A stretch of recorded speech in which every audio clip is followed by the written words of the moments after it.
Okay team, welcome. I need to take a deep breath because this is about the 20th time I've recorded this video, but my phone's been dying or storage has been getting full, but this is it, this is the one, okay? This is one of my favourite videos to send you guys, which I get to do every quarter, which is about the next phase of training. Quickly recapping first, the last phase of training, I called it Project Possible. It coincided with opening the gym, and it was about now that we've moved into our own space and we've got our really good kind of team and social network. We've had restrictions removed. I can do more with you guys can do more, and it really basically meant that we can now see what is really possible with our training, with our fitness, with our health, and with our own personal development. Taking that forward then into this next phase is all about building on that. Now we're in a position where we can take ourselves forward to that next step, that next progression, that next chapter in our lives. So whether that be hitting a longer run, so I've had mentioned to me people want to do like a half marathon or a marathon, which they've never done before. People have spoken to me about going to high categories at competitions. People have spoken to me about going to competition for the first time. Also, people have spoken to me about things like finding balance and consistency. One of my personal goals that I wrote down on the goal wall on the entrance to the gym was about finding clarity and about being really clear-headed in how I approach my own fitness and health, but also my coaching. So it's much more beyond the physical, but it also incorporates the physical, and we are using the physical also to help us improve the mental side of things and our social side of things, so that we really can get the most out of life. But that's why I've called the next phase Project Levels, because we are going to hit some new levels. Okay, so let me run through what we did in the last phase and how we're taking that into the next phase. So the last phase was all about movement quality.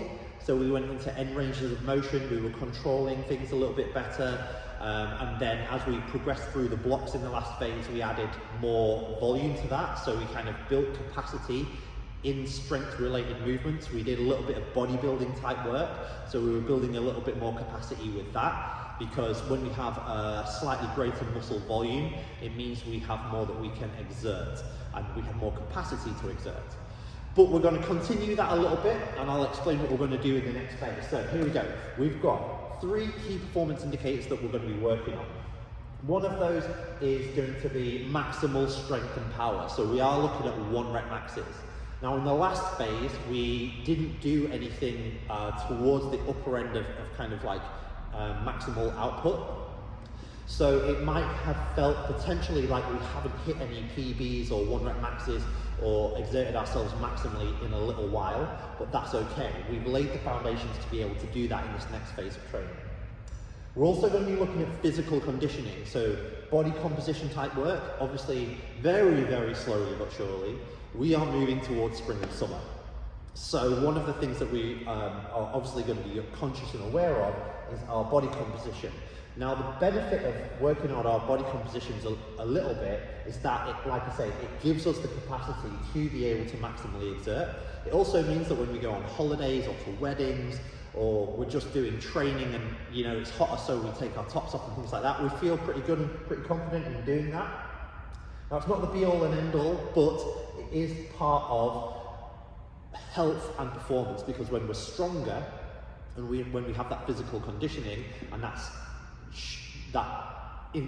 inadvertently gets reflected in our body composition, it improves our health and our longevity, so our future health and life.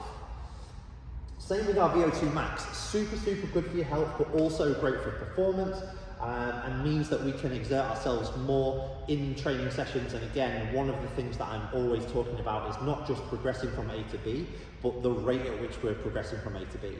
And one of the things is looking at performance and training a little bit like an athlete, whether you want to be an athlete or not. But when you train like one, it improves your rate of progress, because if you're more technically able, if you're more skilled, if you're able to exert yourself more, then you're able to get a bigger output from your training sessions and improve your rate of progress. So these are the 3 things we're looking at. Maximal output, so kind of like 1 rep max strength and power movements, physical conditioning and body composition, and then VO2 max work.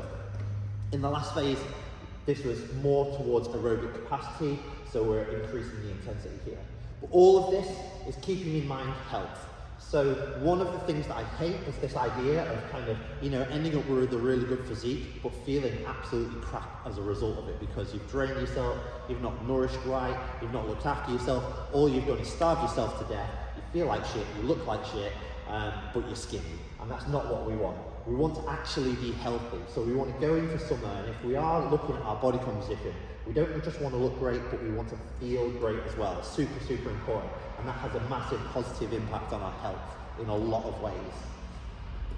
We're also going to be dosing in some gymnastics and technical work, but it's going to be very strength focused, because as much as the gymnastics is cool, and there is a time and a place for people who aren't bothered about CrossFit or anything like that to do gymnastics, because it's very, very good for stability, it's good for your conditioning.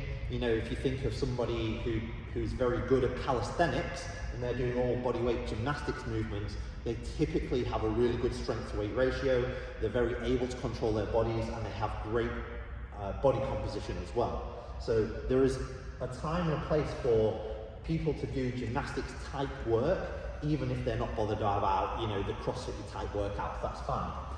There is obviously always going to be an option. So if you are not interested in Olympic lifting or gymnastics or things like that, we're going to work on some other things that still get the same output, but because we're working towards the strength elements of these gymnastic movements as opposed to just trying to do the gymnastic movements themselves, then that's going to be beneficial for everyone across the board, whether your goal is health, your body composition, or even if it's performance.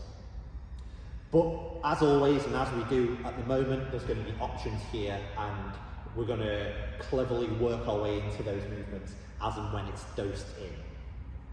Also, a little bit of testing. This is going to help us see how we're progressing, and that helps with motivation, because we can see the progress that we're making, and when we can see that, when we see that we've lifted more, or we've gone faster, or we've done better, we're like, sick, I want more of that, please. I feel great and positively reinforced from it. So with all that being said, that's our KPIs. Here is our structure. It's sort of slightly got rubbed out a little bit, but the next phase covers March, April and May, and we're going to go with a 6-week block and a 7-week block. Normally we do 3 3-week blocks and a 4-week block, but what we're going to be doing is some kind of like undulating workouts. So essentially, because we're going for quite high maximal exertions with low reps at high efforts, this can kind of be knackering to the central nervous system and to our muscles a little bit.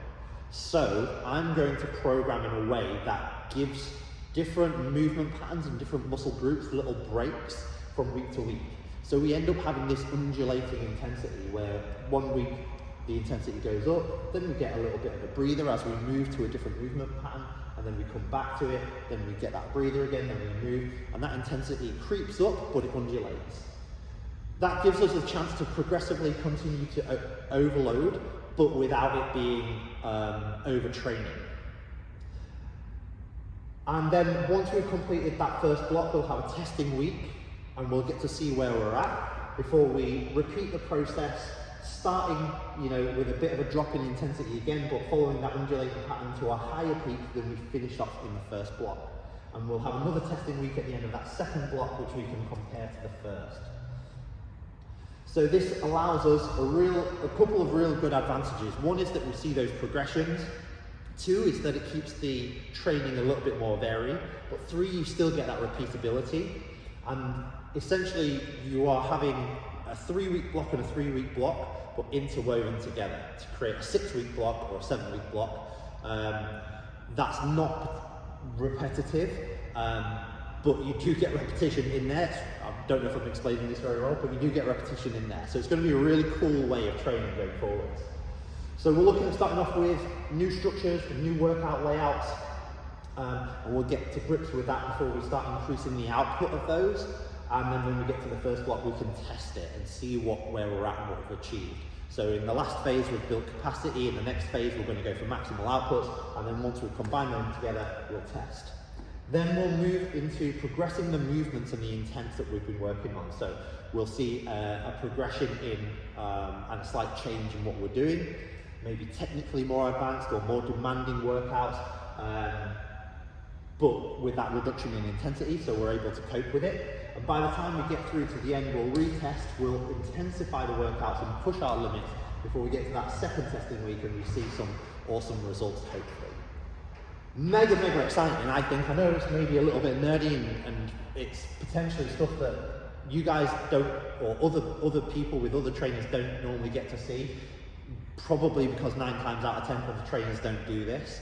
But I like to share it with you because I want to get buzzed up and excited about where we're going, what we're going to get out of this.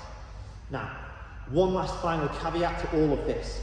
This is a skeleton structure, it's a skeleton program. It's with the idea that there are certain things that we want to get out of it based on the time of year that it is, based on events that are going on, and based on what we've done previously in our training.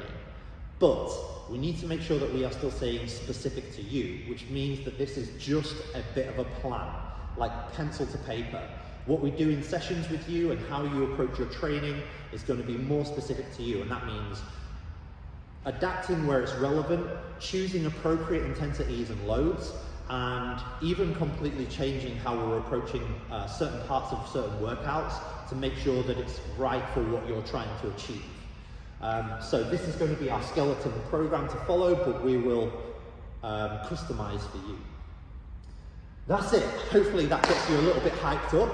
It's coming fast, and we're going to be able to see some real definitive and clear results as we go through this next phase of training, which should be really exciting and really good for motivation and tracking as well. So, hope you're as excited as I am. Let's get stuck in. We've got 1 more week to go after this week, and then off we go to the races with new beginnings, project levels.